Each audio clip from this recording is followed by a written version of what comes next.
I've been looking forward to this day for some time now. That box contains bulgy bedsides from Mcneil Fiberglass.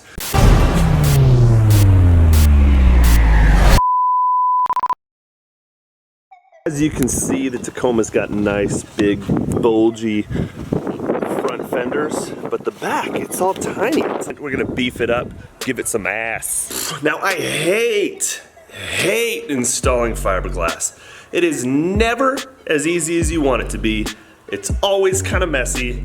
It's just a pain, but it always looks so good, right? From my limited experience of using Mcneil stuff, it's pretty straightforward. Usually you can slap it on. They do a pretty good job as far as like alignment and fitment goes. But you still gotta drill all the holes, and I'm gonna have to cut. I'll show you guys.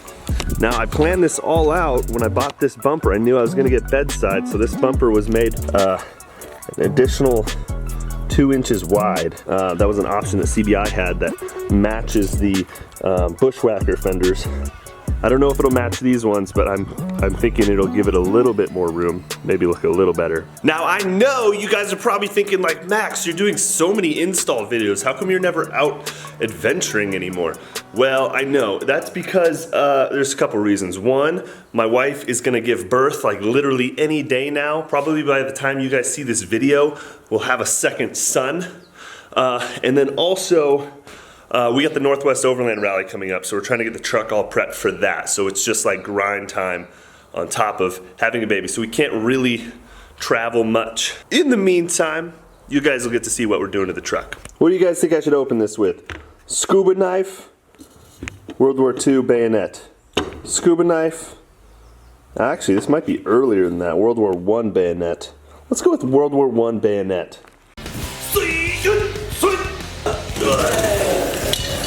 Hasn't been sharpened in 60 years.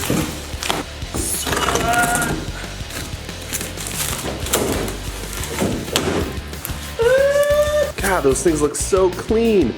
You don't even need paint, it's amazing. Like, you should put paint on it because they do yellow in the sun, like, but we don't get any sun in Washington. I do think I want to get these panels wrapped. I was gonna wrap the whole truck, but then it's just more money, and I don't really need to do it. I like the white too, you know, like, if I wrapped it, I would have to change the color, because why would you wrap the whole truck white again? Like, it'd be weird. Wow, they look great. Like, seriously, just that gel coat on them, so nice and smooth. The only thing that sucks is that tape they put on them leaves a residue and it takes forever to get off. I hate that. A couple dimples here and there, but you know, I've just accepted that that's just how fiberglass is, you know? It's all bulgy like a moose. I constantly wonder if my neighbors can hear me. It'd be so weird. I'm scared, I gotta cut them, so what I'm gonna do is, I know there's about this much. I think CBI cuts right at this dip here. It's really tough because you can't really measure what's on the truck because it doesn't have the same bulge. Let's start by trying to figure out how to take the bedsides off, because I have no idea at all. I think I'm just gonna start by digging around and just prying apart whatever I can. We'll figure it out one way or another. Ooh, that's stiff. Ugh. Ugh.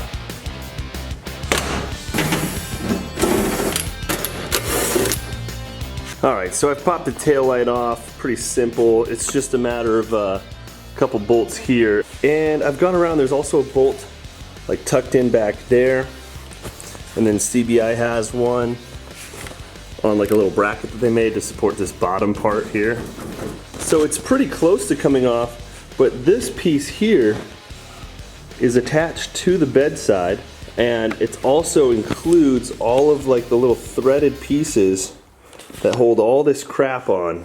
Well, this kind of sucks. What I thought was gonna be kind of like a long day project has kind of turned into a multi-day project. As far as I can tell, I think it's just gonna be easier to remove the bed on the truck, which kind of sucks because I have some parts coming from Archive Garage to do a shock relocation kit in which I'll have to remove the bed anyways. And so it's like, I'm gonna have to do all this work in like a month or two. Let me show you what I'm doing. So I've got this loose. It's loose all the way up to the front. There's just 2 bolts back in there. that I can kind of reach them. You know, I can kind of reach them, but when it comes to putting the new fender on, it's going to be really hard to reach up in there and do it. So the first step to removing your bed is taking out this bolt here on your fuel neck, and then you just push this guy in and through. It's a good idea to take your tailgate off. So I'm going to lift it up, push these guys out like that. Just pulls up. So now I'm removing all the bed bolts. There should be 6 of these. I just kind of lifted it up onto the bumper here, which just gives me just enough room to get my hands in and take these bolts out. Now I could take the whole bed off, but I don't have anyone to help me. I think I can pull the bed sides off now and fit the new ones and then push it into place, but we'll see. Woo! There we go.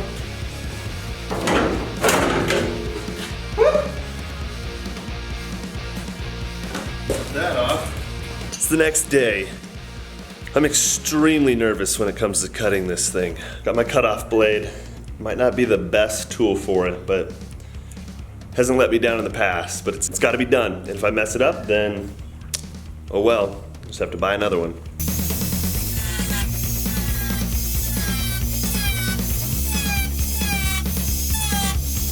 There she's cut. Looks fairly straight. I'm gonna go try to set it on. Whew, scary. It's only money, it's only money, it's only money.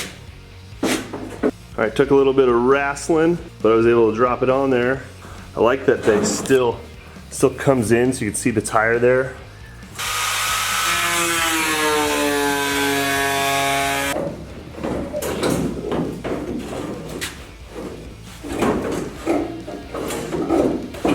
All right, so everything's in place, fits amazing. Like it just plugs right in.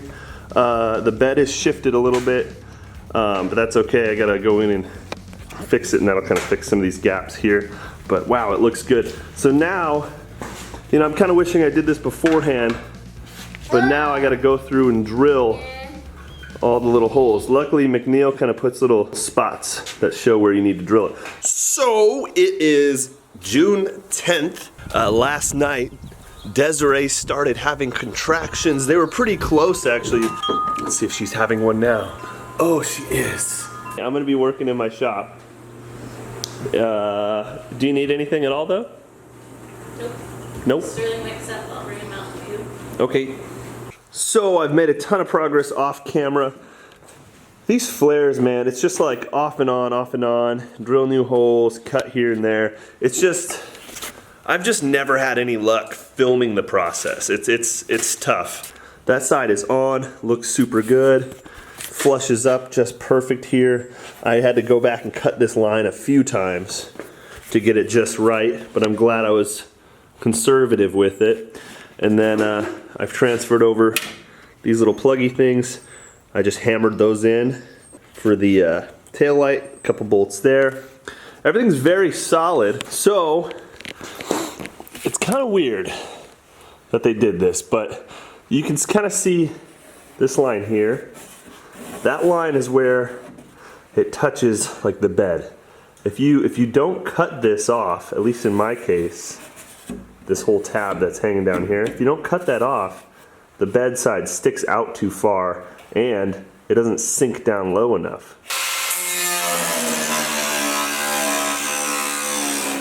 There we go, she dropped right in, looking crispy. Crispy and clean. So because you take out the original bed sides, they have kind of like welded on nuts. It's like this plate that comes down this way with welded nuts. So you have to get your own hardware to put these pieces back in. So you're gonna want to put those on before you put your headlights on. Then you also want to go in and replace this is your tailgate soft closing device. And it has 2 nuts. And I left this little tab here. It kind of will sit behind that thing, and that kind of helps hold this in place. I was gonna put some self-tapping screws in, but The flares they're really solid in this area already. The only spot that I'm gonna need to add any bracing is right here, and I have a plan for that for later. But man, does it look good. Look how bulgy. So I gotta wrap this up because Desiree and I are gonna go to the hospital to have a baby.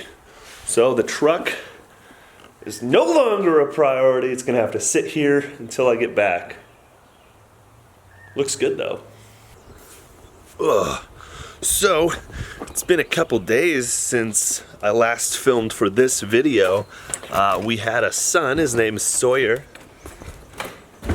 Everything went really, really well. If you guys follow the vlog, then you would have seen the birth vlog, which Desiree really wanted me to do. So, it's kind of like these two videos like coincided. But man, it's been a few days and I don't even know where I left off on this truck.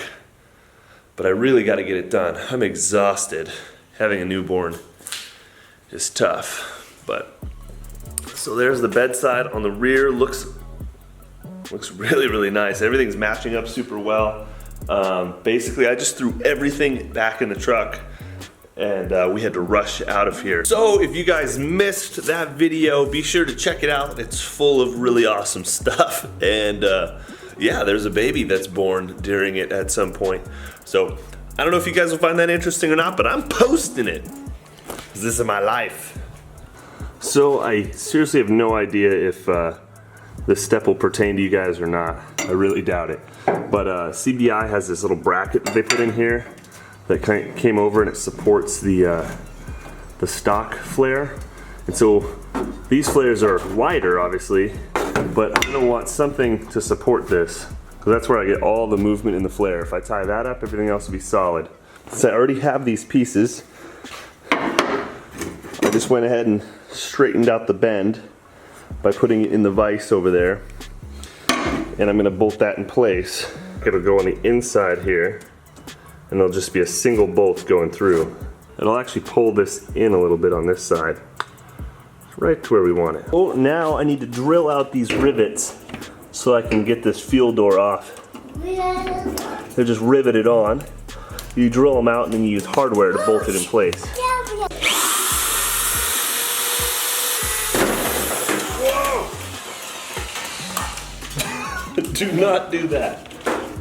Alright guys, so for the fuel door, lines up great, looks good. I ended up just using an assortment of hardware that I had around the shop.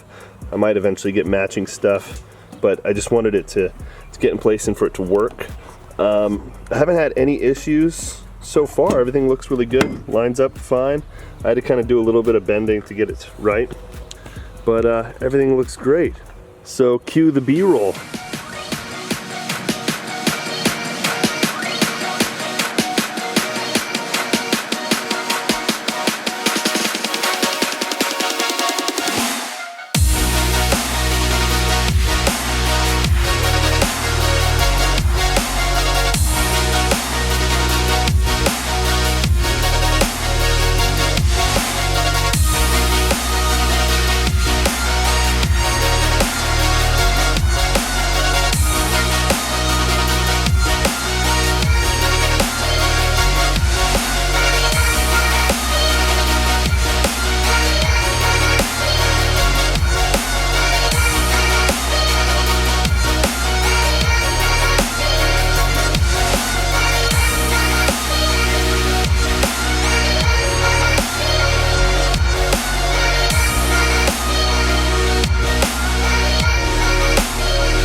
That's it for this video. Thank you so much for watching. Hey, if you're watching this and you're into the outdoor off-road community, consider subscribing. We got lots of great content coming up, and I would love to have you guys. Thank you so much, and have a great day.